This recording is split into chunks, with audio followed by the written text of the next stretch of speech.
आप सुन रहे हैं चांदपुर की चंदा का एक छोटा सा अंश।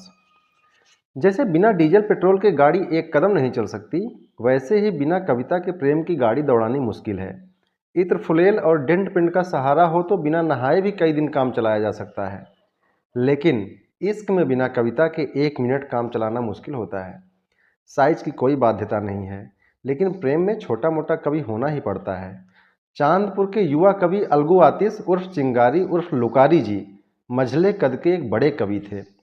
उनको इस आयातित सिद्धांत में गहरा विश्वास था कि देशाटन से काव्यात्मक गुण विकसित होते हैं, इसलिए कवि का घुमंतू होना जरूरी है। बस इसी सिद्धांत के कारण चिंगारी जी के कदम कहीं एक जगह नहीं टिकते थे, लेकिन चांदपुर इस मामले में अपवाद था।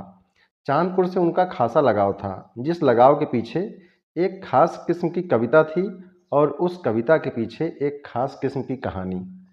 ये कहानी उस समय की थी जब चिंगारी जी की जवानी टॉप गियर में चढ़ रही थी। वो फरवरी का मदमस्त महीना था। बसंत ने धरती के हरे पीले रंगों से मोहब्बत कर लिया था। इसी प्रेम के हसीन मौसम में चिंगारी जी ने सोचा कि क्यों न बलिया चलकर गुरु भोला प्रसाद आग्नेय जी का दर्शन कर लिया जाए। देखते ही देखते गुरु दर्शन की ये आकांक्षा उनके भीतर बलवती हो उठी और अगले दिन ही ठीक सुबह चिंगारी जी ने चांदपुर चट्टी से एक घोड़ा गाड़ी लिया और सहतवार रेलवे स्टेशन की तरफ कूच कर दिया। कहते हैं कि चिंगारी जी की तरह घोड़ा भी अभी मार्केट में नया नया बुद्धिजीवी बना था। वो बहुत तिरपट दौड़ता था, खूब दुलत्तियाँ झाड़ता था, कभी कभी दोनों पैरों को आसमान में गाड़ देता था।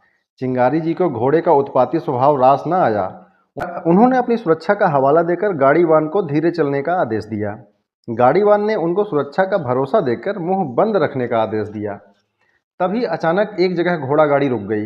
एक सुंदर नवयौवना चिंगारी जी के बगल में धीरे से विराजमान हो गई। चिंगारी जी उस बाकी चितवन कटीली काया और तीखे नैनों वाली सम्मोहिनी मूरत की सूरत में खो गए। शरीर में रासायनिक परिवर्तन होने लगा। भरत मुनि और अभिनव गुप्त के रति रसों की सृष्टि होने लगी। थोड़ी देर में चिंगारी जी के दिल का घोड़ा भी तेज गति से दौड़ने लगा और कहने लगा कि हे कवि महोदय, अगर ये सुंदरी जल्द से जल्द गाड़ी से नहीं उतरी तो आपके शरीर में प्रेम का हार्मोन ओवरफ्लो होकर कभी भी जमीन पर गिर सकता है। चिंगारी जी ने अपना समूचा दिल थामा ही था कि अचानक सड़क पर एक सांड आ गया। सांड को देखकर घोड़े के भीतर की बौद्धिकता जाग उठी। उसने आगे की दोनों टांग उठाकर सांड को एक आसमानी नमस्कार किया। सांड ने भी अपने सींग का इस्तेमाल करते हुए अपने क्रांतिकारी होने का परिचय दिया।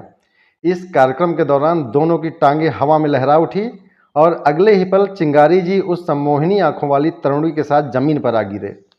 फिर क्या हुआ हल्ला। जिस समाज में कभी जमीन पर गिर जाए उस समाज को गिरने से कोई नहीं रोक सकता।